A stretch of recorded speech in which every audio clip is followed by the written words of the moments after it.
Hello everyone. I welcome all of you to our next module, Plant Doctor GBD, detecting the plant health, healthy versus diseased. So we are going to do this project with the help of AI. So artificial intelligence is when we teach a computer to think, learn, and make the decisions just like human. So let's break it down. A, artificial. It means it's made by the humans, and I stands for intelligence. So it is like the ability to learn, understand, and decide. So AI is a human-like thinking which is created in machines. AI can do many things like it can see, it can learn, understand, and decide. When you look at a leaf, you can tell if it is healthy or diseased. AI can do the same by studying from the various examples what we are feeding inside. So, AI doesn't know things naturally, rather, it learns from the data or the examples which we give to it. So, AI is teaching the computers to learn from the examples and then making a smart decisions. That's how we get a layman view of what an AI means. So today we are going to build a simple plant disease detection website using the Google Teachable Machine, TensorFlow, and GitHub.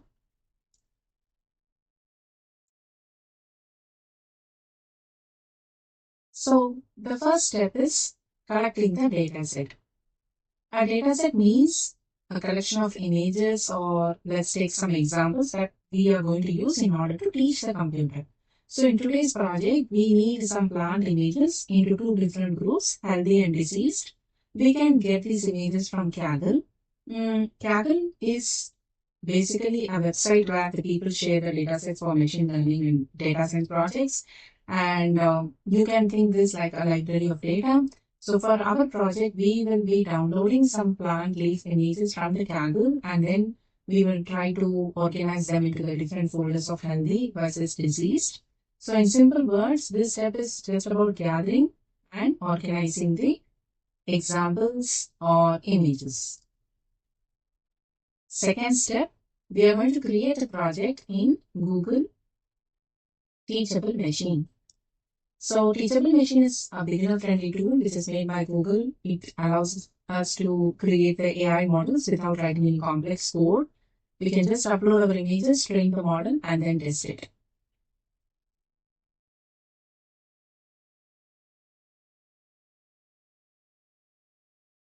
The third important step is training the model.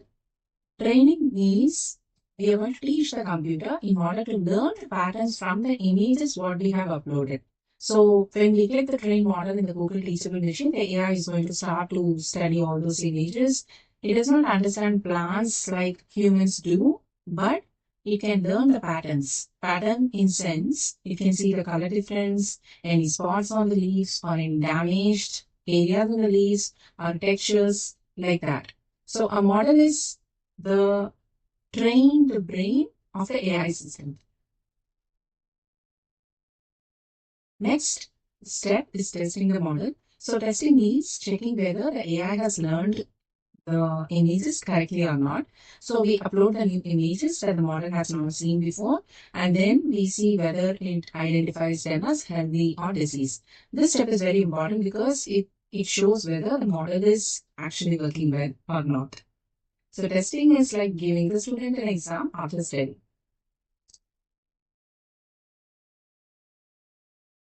Next is viewing the predictions and exporting the model. So after testing, we look at the predictions. Prediction is the answer which is being given by the AI model.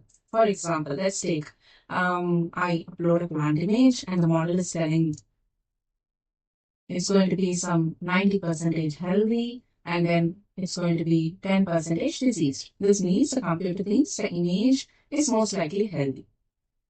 Once the prediction is done, we are going to export the model. Export can be done in different formats. So here, we are going to export in TensorFlow.js format.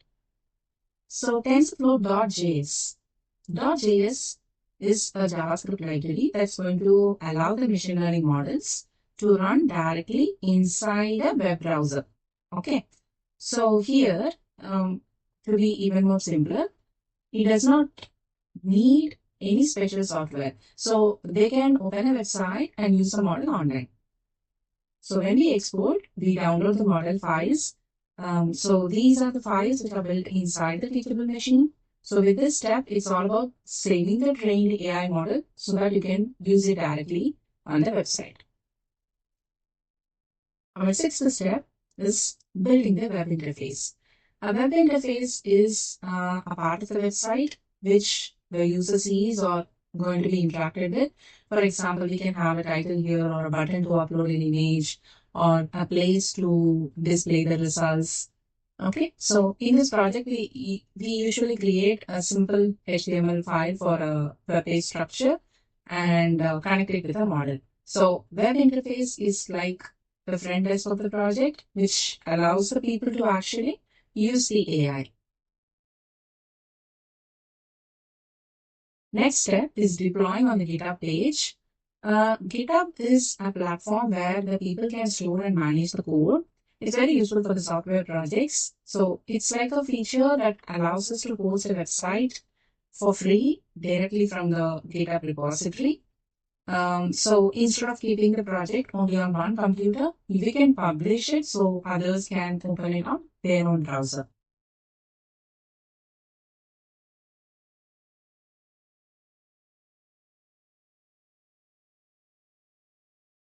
The last step is testing and sharing the website. So now we open the website on different devices, like some will open on laptop, some on tablet, and some on phone. We check whether the page opens properly and image upload works and predictions are shown correctly. So after testing, we can share the link with others, and this makes the project really useful in our real life. So altogether, we understand what is all about Kaggle, what is a teachable machine, training, testing. Then we go for a prediction. And then we use the TensorFlow.js. It's a technology that lets the AI run in a website using a JavaScript. And then we have the web interface.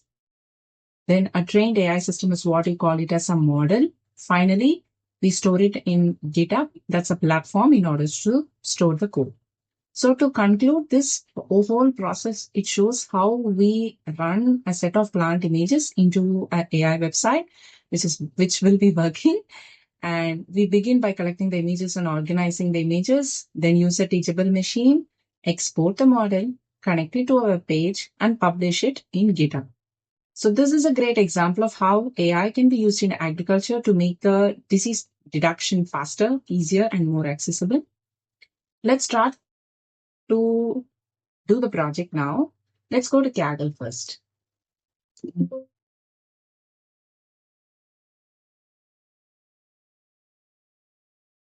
So Kaggle, you can go to the Google and type kaggle.com. So Kaggle is basically a website where the people share the data sets and work on the AI and data science projects. You can download the data like images and any CSV files. It is going to have a real world data sets, plants, disease, weather, crops. There are a lot of data sets available here. People also use it for competition and learning AI. I will be sharing the link of this particular data set with you in the description, which you can use. So think of Kaggle like a free library of data for building your AI projects. So whenever you use any Kaggle dataset, you should always check for the license. So here you can see CC0. That is the license over here. And once you click that, it will tell you what that license means. So CC0 is a public domain. It's the most flexible and the easiest license. It means you can use the dataset freely, you can modify, you can share it. The good practice is always it's best to mention and give credits to the datasets which you are working on, though we need not give credit, but the good practice is always to mention it. So this is a data set which we are going to work on today. I will be sharing it in the description as I have mentioned already. Please try to log in to kaggle.com with your Gmail account. And here you can see this dataset is having around 10 different directories. Let's work on one directory now. Let's work on mango.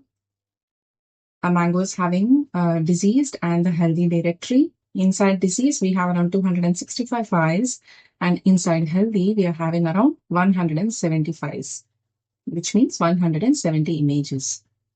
Right? So you can just give download option.